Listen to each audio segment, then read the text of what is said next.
My first guest tonight is best known for her androgynous Pat character from Saturday Night Live.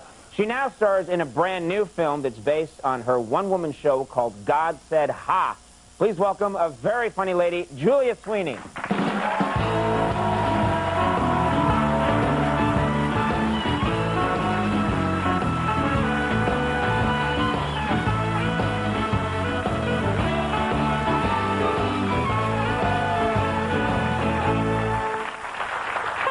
How are you? I'm doing well. Yes, you're doing very well, yeah. And you know, we were talking backstage about, we go back a long ways. Oh, yes, we do. Back in L.A. when I was in the Groundlings, yes. And then in New York for Saturday Night Live. Yes, that's right. Those were the days. Oh, let's relive them, Joe. Okay, that's over. This movie, of course, based on the book, God Said Ha. Well, the book's based on the show. Book's based on the show. The movie is the show. Right. Well, the anyway, book... it doesn't matter. Yes, it's all about your family. That's the important thing, yes, that's the important thing. Well, your whole family's in this thing, and you talk about your family a lot.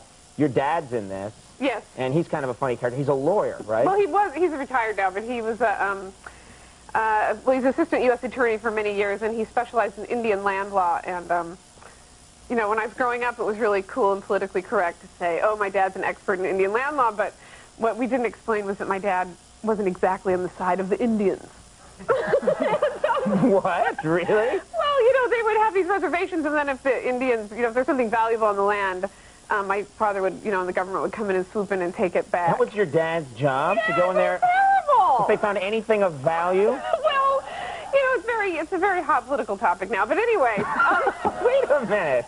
Is this how it was explained to you when you were a kid, or no? No. You just left that part out. Yeah, well, it wasn't until I got to be older and started reading about it myself that I realized. Well, anyway, there was one case that got away from my dad, and it was against this Native American family called the So Happies, and I always loved that. That was their name? Yes. Okay, all right. And, I did not judge, I just asked. I just thought that was such a responsibility to live up to, you know, the So Happies. Anyway,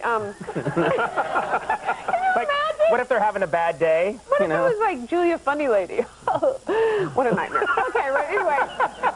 Okay, uh-huh. They were the So Happies, and my dad was supposed to condemn this, you know, graveyard, and he wasn't able to do it. The case got away from him. But the reservation was able to keep it, and this case... He wanted to take away their graveyard? What kind of guy is this? Because it's not I think I got everything the Indians could possibly want. Wait a minute. They've got to bury their dead somewhere.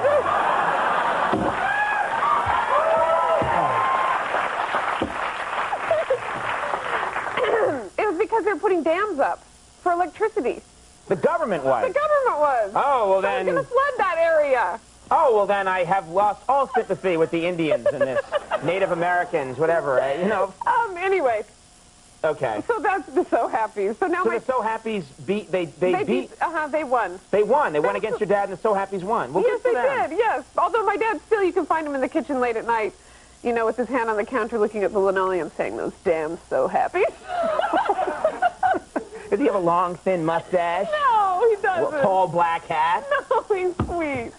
You have a sister who lives overseas. Is she in Japan? Yes, she's in Japan, and she's married now. Who did she marry? Well, she married a guy named Tsuyoshi, but actually the guy she dated right before Tsuyoshi, his name was Yamamoto, and he was a sweet potato farmer, and she called him Yam for short. Only he didn't speak any English, so he didn't know how funny that was. So you'd all sit around and laugh at him, right? No. Your dad would come home after taking away the Native American graveyard and then laugh at old Yam Yam. What a fine family this is, Julia. Why don't you bring Yam in here? Let's have a good laugh. I wasn't able to steal a femur from the Indians. The hell? Why, you're making my family seem bad in some way.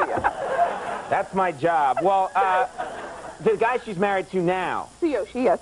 Yeah, Tsuyoshi. What's he like? Does he speak English?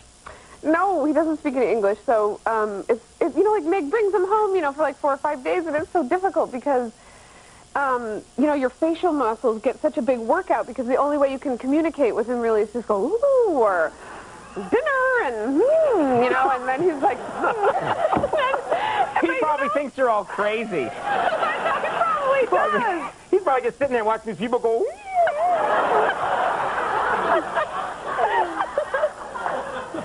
what's wrong with them? Does he ever take you? Is he worried about you guys? No? I don't know, but it is kind of funny because you can see which stories he decides to have my sister translate for him and which ones he doesn't. So, like, we'll be talking, and then he'll just sit there like, yeah, I don't really care about that one. And then we'll say another story, and then he'll ask Meg, and then, you know, 5 minutes later he'll say, oh, ha, and we go, ha, then we laugh, we relive it, just remembering what we said. Laugh again. God. I want to hang out there. That sounds like a lot of fun. It is fun. This whole movie, the movie it's a very touching story. It's a very funny story. It's a sad story. It's everything all at once. It's a true story. A true story. About your family and about your brother who became very ill and how you all coped with it. And the whole movie is you. Yes. Pretty much. This is a one-woman movie. It's a one-person show movie. You are on screen the whole time. There's nobody else. Yes. This is the entire cast right here of this movie. What's that like? Because, I mean... It's sort of horrifying. Well, actually, I directed it, too, and so I had to edit it. How do you direct if you're the only one... Well, you say in your mind, I don't think that was so good. Try it again. You have... Then you do it again. You think for yourself. That's right. I've got to try that. Yeah, I'm a marionette pretty much right here. Well, we only had like 2 days of shooting, but it was mostly the editing and pre-production that required the most directing effort on my part. So you spent literally because editing takes weeks, 6 weeks, months? Yeah. 6 weeks looking at yourself. It was horrifying. Why? Well, in a way it was good because I finally just dealt with how I looked. I mean, not like I feel like I looked particularly terrible or good. I'm not saying that, but it's just... I think you look just great. Oh, no, because you're really looking at... I wish women really did that. Oh, do they? They only do it in cartoons. They don't do it in real life.